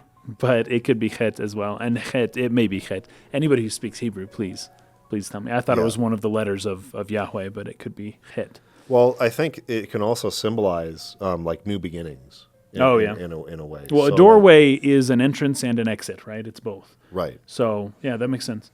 And so his personality is being repurposed. Again, it's a rebirth. It's a new person. It's like but that's true of level 7. That's true of all of them. Level 6. They're all doorways. So I'm not feeling very solid at all about why the characters, and this is for it's the very beginning of the next episode. I know. The Zohar emulators all have different symbols on them. Yes. One of them has Het, one of them has Aleph. So something's going on there. I don't know. Yeah, we'll see. There's also, as the people are talking, and he's just kind of listening, and they're all deciding his fate all around him, and he's just kind of sitting there. He's wearing white, he's just he's just sitting in the chair as everyone debates what's going to happen to him. But one of the lines is, there seems like we don't know what's going wrong. Oh, there seems to be a bit of nucleic acid clinging to life, is what they said. Right.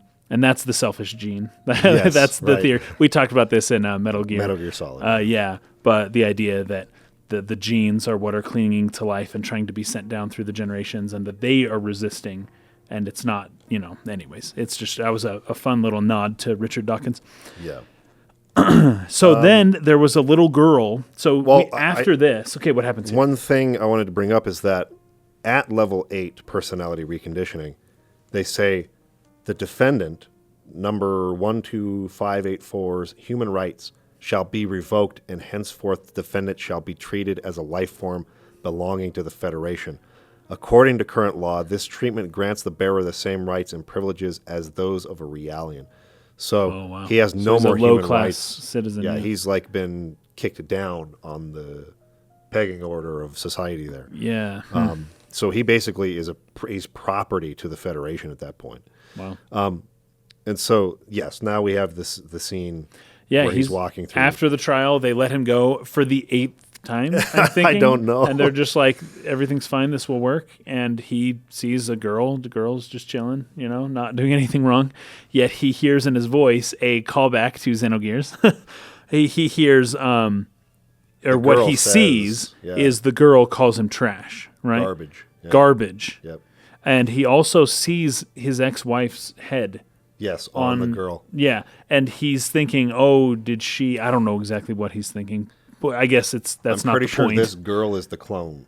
Okay, I thought of that. Yeah, but I also thought that maybe he didn't know that, or assumed it, or something. He assumed it, that he's becoming schizophrenic. He's seeing things that aren't there. He sees this girl and he sees her face in this girl, and he's like, "Oh, I've got to kill her." But I think he sees her face somewhere else too. Maybe? Yes. Well, that's when he's like leaving Ariadne right before it disappears, and he looks down on the ground, and she's still there. So, anyways, I don't know what's up there. My assumption, my takeaway from this is that he's seeing this girl. His memories continue to haunt him, and he's seeing his ex-wife all over the place, and he's acting on like some schizophrenic behaviors, not really reality, right? Well, so you could say that this is the clone, but I would just as easily say that his mind is so like warped that he sees her everywhere, even where she isn't. Yeah. Well, the personality reconditioning is supposed to suppress this like desire to kill that he has. And that's what so quickly the comes symbol back. Comes up on his head when it's doing that, when it's like suppressing. It's suppressing. So that's what happens when he goes to walk up to kill his wife, is that symbol appears on his head, but it's not strong enough to stop him. Now, why is that, though? That's crazy. They're confused about that, too. Yes. Which is so why... Cherenkov's special. Which is why when he kills this girl, and it's at level 8, they say something like, no one has ever resisted level 8 reconditioning or something like that. This is crazy. Yeah. We're going to have to make him a test subject for level 9. Ah, sure. But then he kills all the freaking scientists That's and right. people working That's right. on him. And then that's when, is it Margulis? Margulis shows up and isn't scared of him at all. No. So Cherenkov doesn't want to do this. You can see it in him. He doesn't want to do this. But he gets put... It's his genes, dude. It's the genes clinging to life. The genes don't want to go quietly, right? Yeah. And so he just lashes out and kills people over and over and over. Now, this last one is fascinating because how, even if somebody is... their mind is affected in a strange way, right? How can they kill a whole facility of people without them killing him? Well, he has designed to be a soldier. Yes, but he has special superpowers. Yes. Yes. he isn't just a soldier. Whatever he was, whatever powers he was given, they aren't like, he wasn't a grunt. He wasn't just like one of the random soldiers. He was like he was a mage or something. He was extremely powerful. But Margulis knows how to talk to people like this. Margulis. Yeah. Margulis, he shows up and he's not afraid at all, and he knows what Cherenkov wants, right? Yeah. And he's like, I can give it to him, and I don't, like, he's not really afraid at all. It seems like he's dealt with people like this a lot before, and he may be one himself or something like that. So anyways, I thought that was fascinating. Yeah.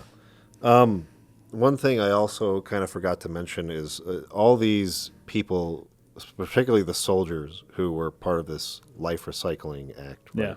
They got brought back to be soldiers and reconditioned and all that stuff. And they had a really hard time reintegrating into society again because they were bred to be killers and stuff. So that was why he did his first killing, which made him go into the level 7 reconditioning thing that the original trial was about. And then, he just can't stop himself from doing it. So, and after this, that's when he sees his ex-wife as he gets taken away by Margulis. Right. But well, no. Not quite. It's not? Oh, okay. So Margulis recruits him there. Yeah. But then he has some kind of special mission from Margulis. He was responsible for the disappearance of Ariadne.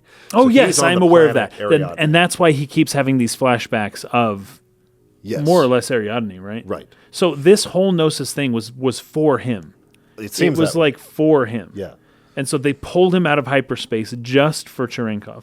Yes, that's what it seems like. That's wild, because I, again, didn't see him as being that important of a person. I didn't either. And I don't know what the Gnosis are doing and how they think and how they act and what they're doing at all. Yeah. But this was all specifically for him, to show him his past crimes. He has to face his past now. Yes. And he sees, as they're carrying him off, and this is why I'm pretty sure he just sees the faces of the people he's killed.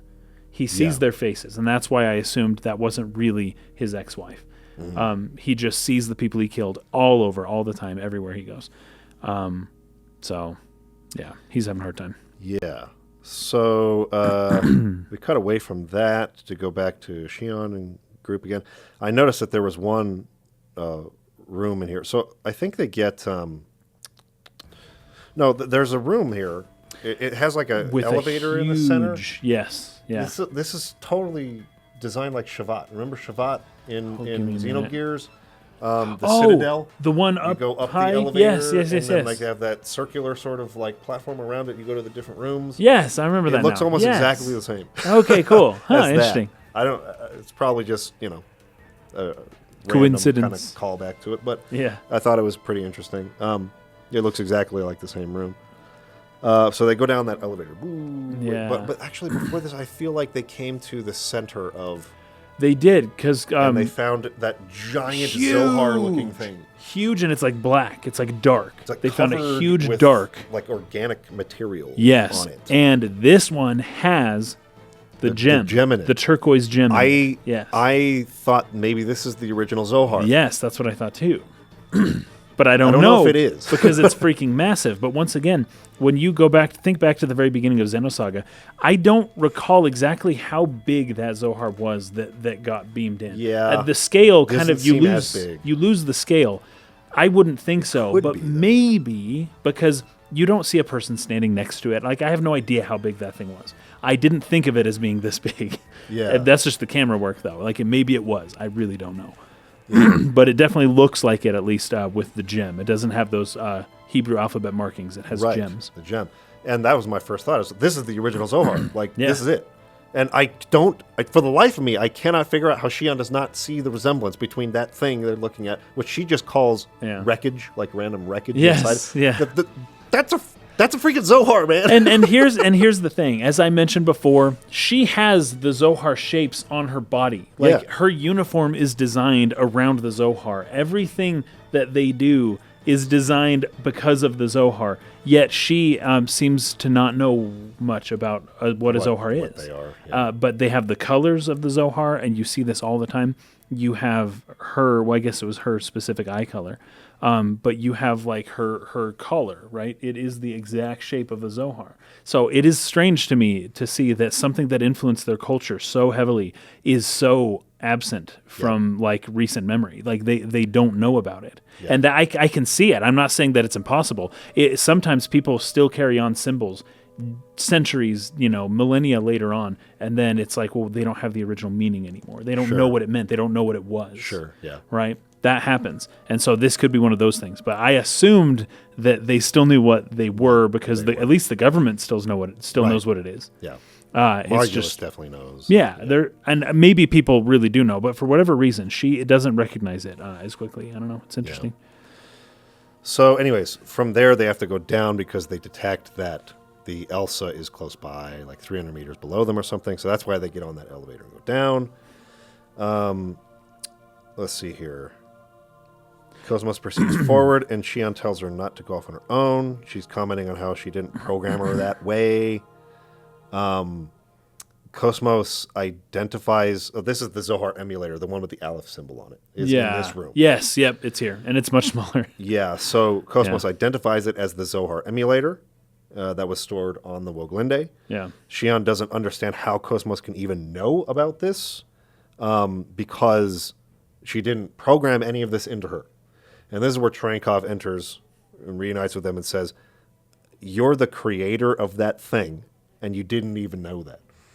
So Cherenkov knows something about KOS-MOS that even Shion doesn't know. This bothers Shion a ton. Yes. And this is why she was like, Commander, or whoever the guy was, when she was getting all sassy, talking back to that guy.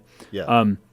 She's been suspecting something this whole time. Yeah. But finally Cherenkov kind of tells her more or less. Right. Directly, saying like, you don't, like, surely you've noticed, Yeah, right? That KOS-MOS does not only do what you programmed her to do; she's doing other stuff. This was a big moment for me, actually, because I had kind of seen this, but I hadn't thought of any espionage or any corruption or anything that. Yeah. Other than, oh wow, KOS-MOS seems to have her own free will. That's kind of where I thought they were taking this. As soon as I hear this line, I'm like, oh, there's other people involved who inserted this programming into KOS-MOS. This is very interesting. It became much more intriguing for me. Yeah, and then after that line, right, let's see, Cherenkov begins disappearing. His body starts disappearing. Yeah. He reveals that he was the one behind the disappearance of the planet Ariadne. All that mattered to them, their only goal was the recovery of the Zohar emulator.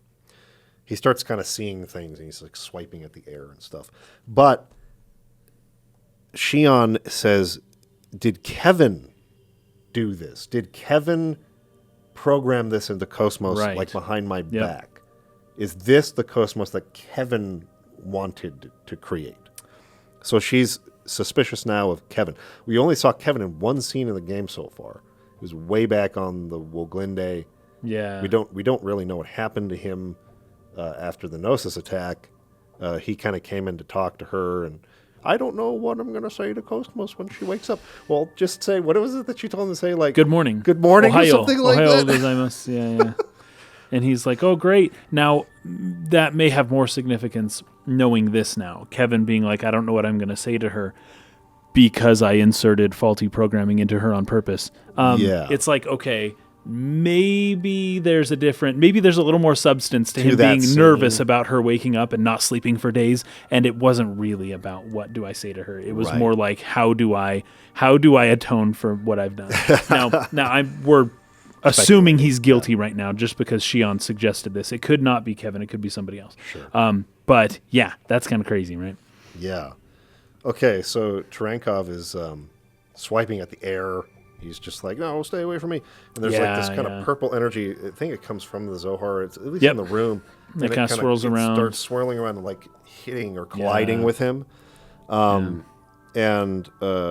KOS-MOS says that all the photon, lepton, hadron, and graviton scans are reading negative. So what is this energy even, like what is it? Right. They can't read anything about it. And this is where Cherenkov gets transformed into a Gnosis. The first revelation that people can become Gnosis, which is crazy. Really Gnosis, crazy. Gnosis are people.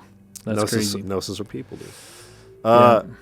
So through the power of the Zohar, Cherenkov became a Gnosis, but he was already kind of fading anyways. Yes. So I would have assumed he was his contact with becoming the a Gnosis Gnosis. Earlier. Yeah. I think so now the Zohar is coming. So I don't know that the Zohar can just turn anyone into a Gnosis, or do you need to have contact with the Gnosis first, or do you need to be disappearing and then it can do it, or can it just do it to anybody? I don't know. But the Gnosis are people, and that is fascinating. I got it. I don't know. This would have landed more had I not played certain other games. It's fascinating. It's huge. It's a big reveal. And I'm sure that were this the first game that I played of Takahashi's, I would have been very surprised. Yes. It would have. I mean, huge reveal for sure. Yeah. So okay, there's kind of a lot of stuff that comes after this. Yeah, well, so we kill him.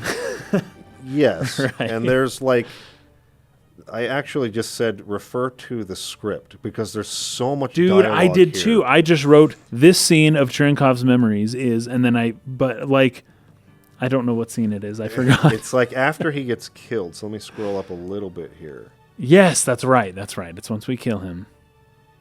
Okay. That's right. Margulis says, "Behold the light that spreads before your eyes." This scene is. This is why I was like, I'm not even going to take notes on this. Just read the fetching script. I have. There's stuff here, I know, but like in the pace the scene was going, I felt like I was lost a little bit. So they're like on a ship, or they're on like a tower or something. They're looking out over. You can almost see like the curvature of the planet. I think it's Ariadne. And there's like a light, like a sunrise, kind of in the distance. Behold the light that spreads before your eyes. This light once symbolized civilization, the very will of the human race. But what can be gleaned from the light we see today? The people of this world have cast away their will to create, drowning themselves instead in an endless cycle of consumption. What you see now is the deceitful light cast by their stagnant eyes. So, by the way, these are almost direct quotes from Nietzsche from The Will to Power, from the book. Yeah. So this whole memory is Nietzsche and is The Will to Power. It's like a summary of that book in this memory right here. Okay. That everything's become stagnant, that people are weak now, and that we need to recover the will to power to become strong and shine like the people that we once used to be and who we can still become. The Übermensch. Right. So then Shion wonders, the commander, but who's that with him? So she doesn't know who Margulis is. Right. Oh, that's true. And her voice. That's right. So we're seeing this in real time, and she's like narrating. Shion's seeing the flashback. As if she's there. So Margulis then says, the people you've encountered in your lifetime are not people at all. They're less than human, mere sacks of flesh and bone. Only upon the realization of self-will can a person truly be called a man. Yep.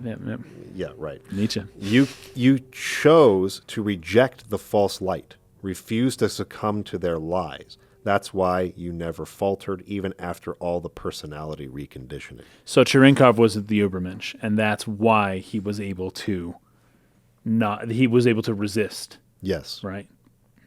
And this is why he was chosen by Margulis, right? This is There why, you go. And this gave his life purpose for the first time, because his purpose in life was to be a soldier, but that war ended before he really had a chance to do any fighting. That's right, yeah. And so he's felt totally purposeless, and it's like Margulis is giving him purpose for the first time, which is why he was so eager to like go with him.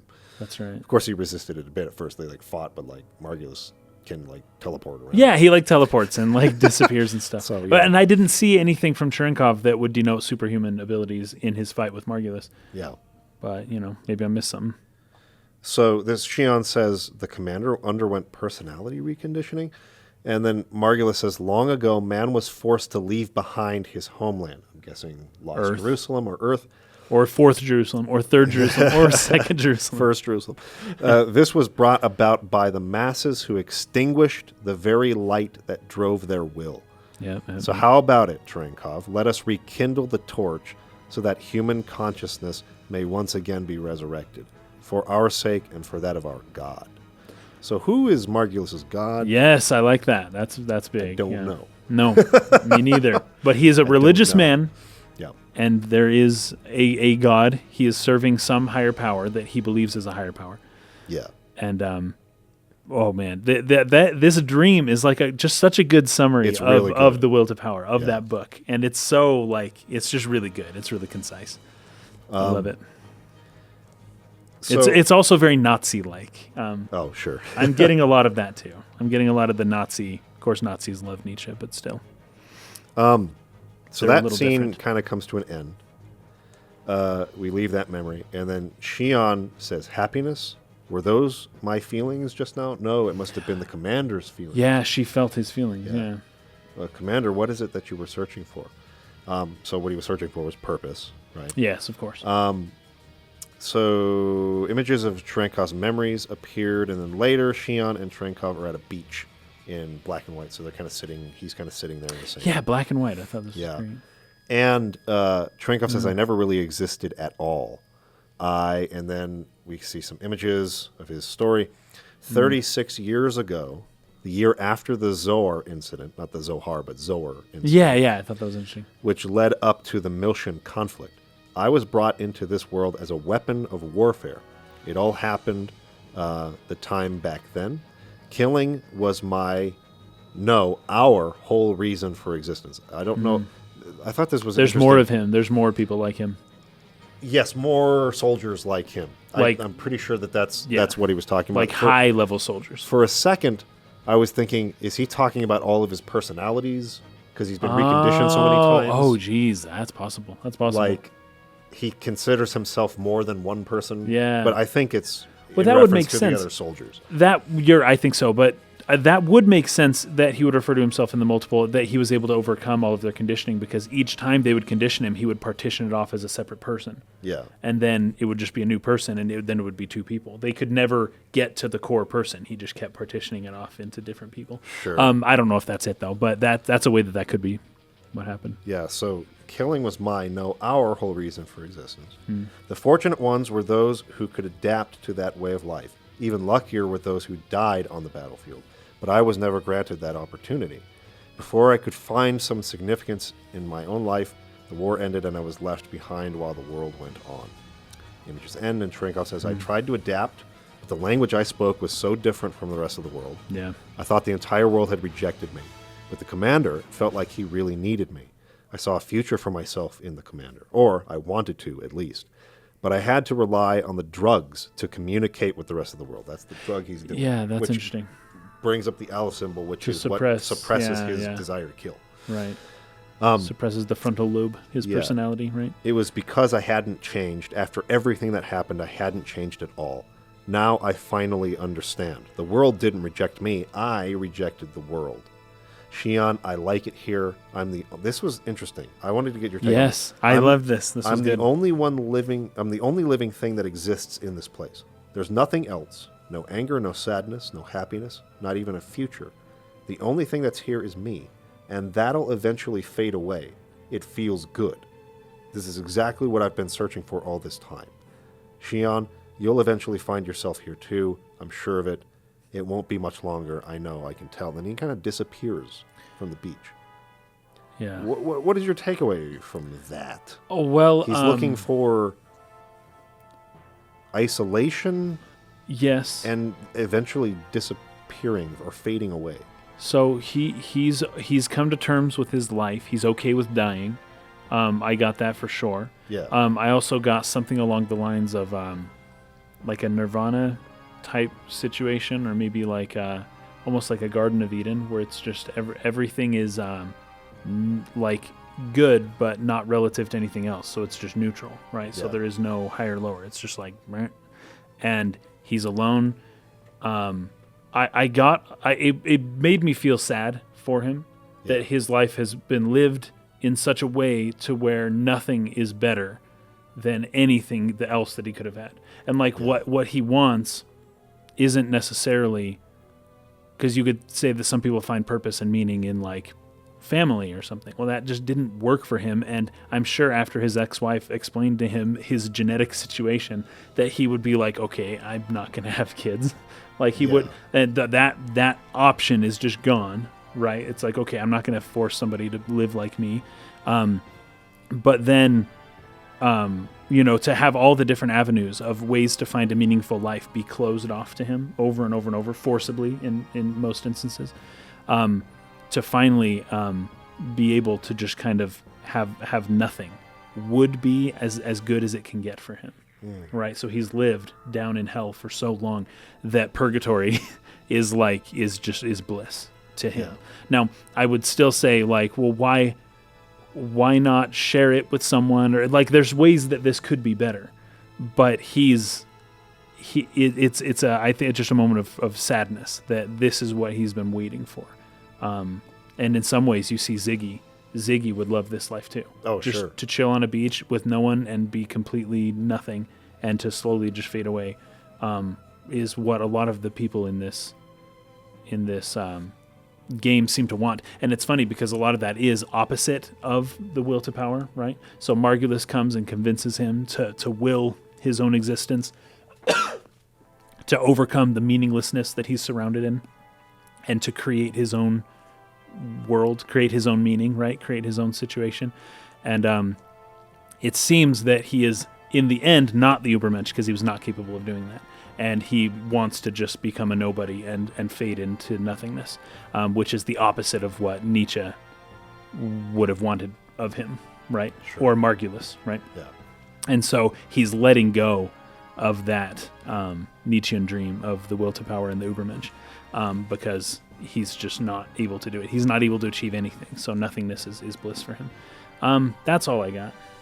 So, my reading of this, I admit, probably has nothing to do with the intention of the creators of the story. It's just something that came to my mind specifically because I've been thinking a lot about this, reading about it, listening to podcasts on the illusion of the self, right? Oh, sure, yes. And how most of our suffering comes from sort of like that ego-centered, sort of like when you're thinking about the self and what you feel and your insecurities and like all these things. That's what creates your suffering, right? Sure. And that being able to dissolve or go beyond or disassociate with the ego is where you find and connect with the world outside of the ego is where you actually find like connection and comfort and happiness and things like that. So he says no happiness, no sadness, no anger. That's where it got a little more like purgatory, Sure, like, just like so there's that to consider, but like all those things I think are associated with the ego, and so this dissolving into nothingness, I almost thought of not so much like a cease to exist as much as if we're talking about like Gnostic belief, right? Like the tie to the physical. Severing it, right? Dimension. Yeah. And like leaving that. Yeah. Dissolving out of the ego, out of the physical realm that we're in. Right. And kind of like that connection to the spiritual that is like beyond that, right? Rather than the ideology of Margulis, which is all about is all about like rekindling Yes. staying, you know what I mean? Creating something and then living in it, and it's the glory, right? And he's just letting go of all that. Yeah. Yeah, I mean, I'm more or less, I'm with you there. I think I interpreted it in a similar way. Yeah. So, I don't know. Just some thoughts that I had, probably as... Yeah. I don't think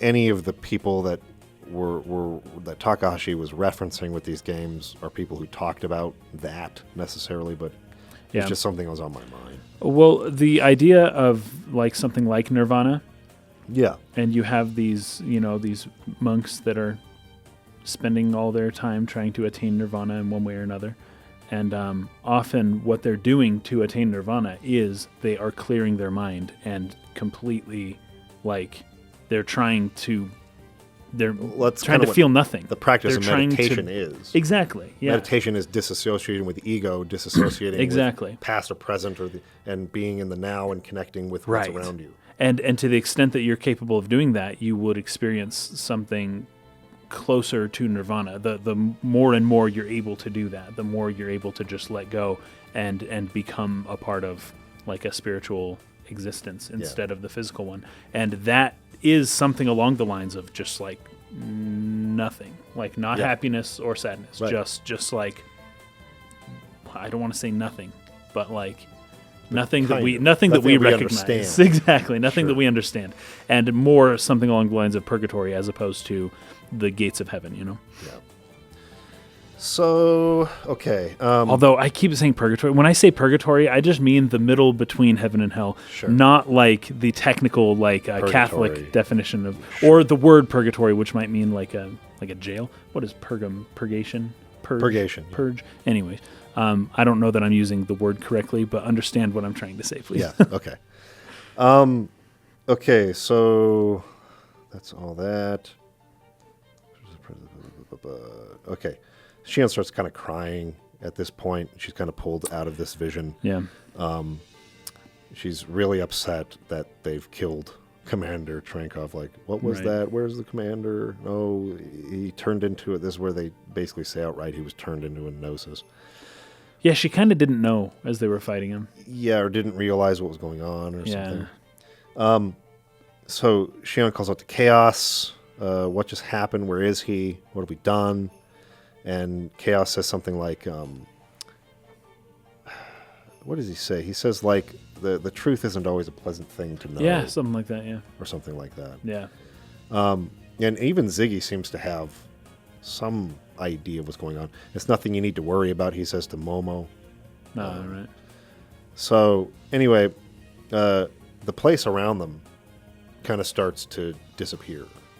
Like, it's almost like the Hilbert effect is wearing off. But that's not what's happening, because I'm sure KOS-MOS could just do the Hilbert effect again. But that's a good point. It's like the body of the Gnosis is sort of like disappearing from this plane of existence it's just around them. Yeah. And this is where the Elsa kind of shows up and grabs them before they're just like flung out into the vacuum of space, I guess.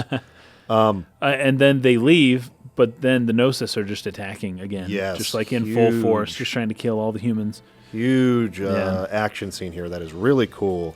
They're flying away. All the Gnosis are chasing after them. I think the Durandal shows up, right? Yes. It shows up and does this giant blast and starts taking out a bunch of them, but it's like, it's not enough still. Yeah, there's just tons. And then this is where they notice that KOS-MOS is not with them on the Elsa. She's like gone out through some kind of, I don't know, like, it's like a little elevator that takes her out to the outside of the ship. So she's standing on the outside of the ship. And she activates some kind of weapon, again, that Shion did not know she has. Yeah. The catapult, the door that opens. That's what they were struggling with before the catapult was broken or something like that. And so her eyes turned blue at this point. She closed her blue eyes and then her eyes turned red. So her eyes are normally red. That's true. They turn blue as she's like going up. Yeah. And she says something like, "Will feeling pain make me?" What does she say? Well, I wrote this. Complete? Will feeling pain make me complete? Yeah, complete. Yeah. And her eyes are blue at this moment. And so then she... By the way, I just have to throw this out there. The word telos, or telii,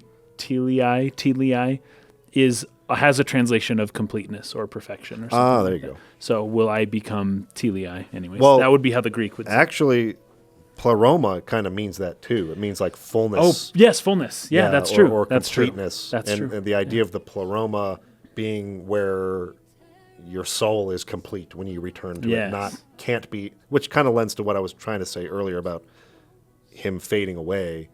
Right. Is, fulfillment or completeness in the spiritual realm, not here in the physical realm. You can't get it here, kind of thing. Yes. Gnostic stuff. But yeah, I wrote that too, that her blue eyes, and then they go back red when she's done. Yes. So she does this blast, and it just annihilates all of the Gnosis. Yes. And Shion had no idea that she had this weapon in her. Which is wild, because that's quite a weapon. It would probably take up the majority of her torso, this weapon. It's kind of like, she transforms. So like her torso opens up, and there's like this crystalline thing that comes out of her back. Anyways, she kills them all, which is freaking crazy. And that's kind of where we decided we were going to stop. It's that she killed them, but there's another thing. It almost seems like she absorbed them, though. Yeah, she did. You're right. Yes, that's the weirdest thing. Dissolve into particles, and she brings them and then in. she pulls them back into herself. Yes. What's up with that? That's confusing. I am very interested to find out. Yes. Do they still exist inside of her? Is there a universe within KOS-MOS now in that little crystal, or something like that? Right. Yeah. I don't know what happened there. That's what I want to know.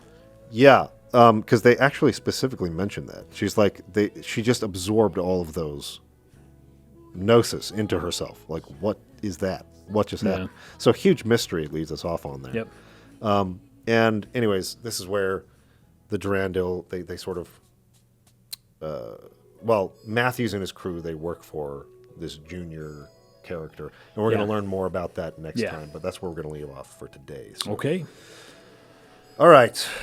That was good. That was a good stretch of game right there. This was, to me, the most interesting part of the game so far. And me too. I think that's saying something, because there were a lot of mysteries I'd been really kind of invested in up to this point. Yes. And now there are many more. Yeah. So it's getting really good.